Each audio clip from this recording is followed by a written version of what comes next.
इस वीडियो को बनाने का पर्पस ये है कि बहुत ही सिंपल भाषा में लोगों तक ये मैसेज पहुँचे कि फ़िज़ियोथेरेपी क्या होती है, इसके फ़ायदे क्या होते हैं और ये कैसे काम करती हैं। इसीलिए इस वीडियो में कोई भी कॉम्प्लिकेटेड टर्म या ज़्यादा इंग्लिश का प्रयोग नहीं करा गया है। तो आई होप ये वीडियो आपको पसंद आएगा। हेलो दोस्तों, नमस्कार। मेरा नाम है डॉक्टर केतन शुक्ला। स्वागत है आपका मेरे यूट्यूब चैनल में।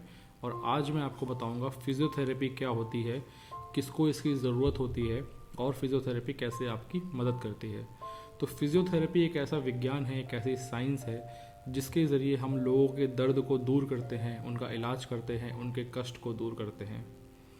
फिज़ियोथेरेपी की ज़रूरत किसे होती है? फिज़ियोथेरेपी बेसिकली ज़रूरत उसे होती है जिसको कोई चोट लगी हो, चाहे वो ताज़ा चोट हो, नई नई लगी हो, या फिर कभी पहले उसको लगी हो, जिसका दर्द अभी भी उसको परेशान कर रहा हो, दिक्कत दे रहा हो, और जिसके कारण वो कुछ अपना काम नहीं कर पा रहा है। तो उस वक्त उसे फिज़ियोथेरेपी लेनी चाहिए। या फिर किसी ने कोई भारी सामान उठा लिया हो, या फिर कुछ किसी का पैर फिसल गया हो, कोई गिर गया हो, या फिर जनरली ओल्ड पेशेंट्स जिनको कमर में, घुटनों में दर्द रहता है, ऐसे लोगों को फिज़ियोथेरेपी की ज़रूरत पड़ती है। और भी बहुत सारी कंडीशंस हैं। तो फिज़ियोथेरेपी ऐसे लोगों को लेनी चाहिए। फिज़ियोथेरेपी कैसे आपकी मदद करती है? फिज़ियोथेरेपी में हमारे पास कुछ ऐसे उपकरण हैं, ऐसे कुछ मशीन्स हैं जिसके ज़रिए हम आपके दर्द को, आपकी सूजन को कम करते हैं, आपके इन्फ्लामेशन, आपके पेन को डिक्रीज़ करते हैं। और ऐसे हमारे पास एक्सरसाइज टेक्निक्स हैं, एक्सरसाइज थेरेपी है, जिसके ज़रिए हम आपको स्ट्रेंथ प्रोवाइड करते हैं। आपकी स्ट्रेचिंग वगैरह होती है, मसल्स को, टाइट मसल्स को लूज़ करते हैं। और भी मैनुअल थेरेपी टेक्निक्स हैं जो कि हम लोग यूज़ करते हैं आपको बेटर बनाने के लिए। तो फिज़ियोथेरेपी इस प्रकार आपकी मदद करती है। फिज़ियोथेरेपी से क्या क्या और फ़ायदे हैं?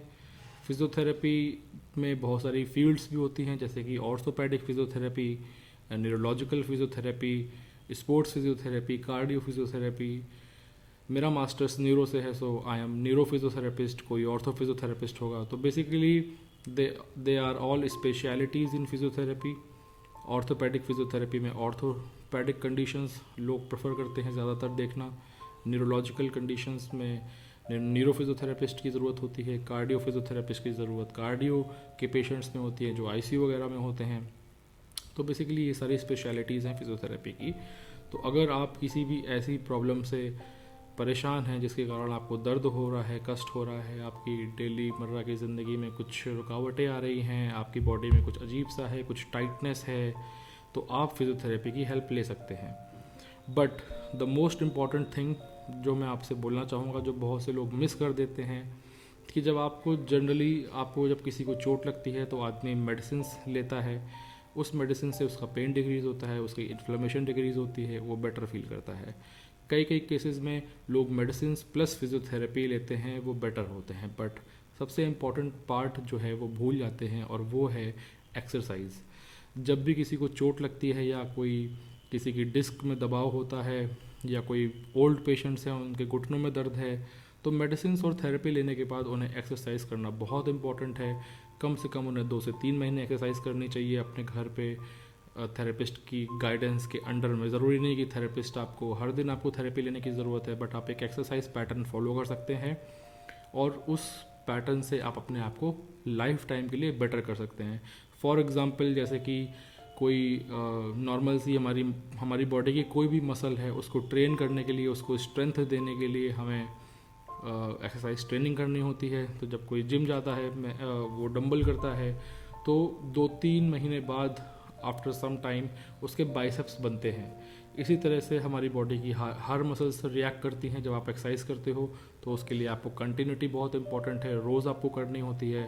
सेट्स आपको इंक्रीज़ करने होते हैं, चाहे वो बॉडी की कोई भी मसल्स हो, चाहे वो नेक की मसल्स हो, चाहे वो बैक की मसल्स हो, या आपकी लेग की मसल्स हो।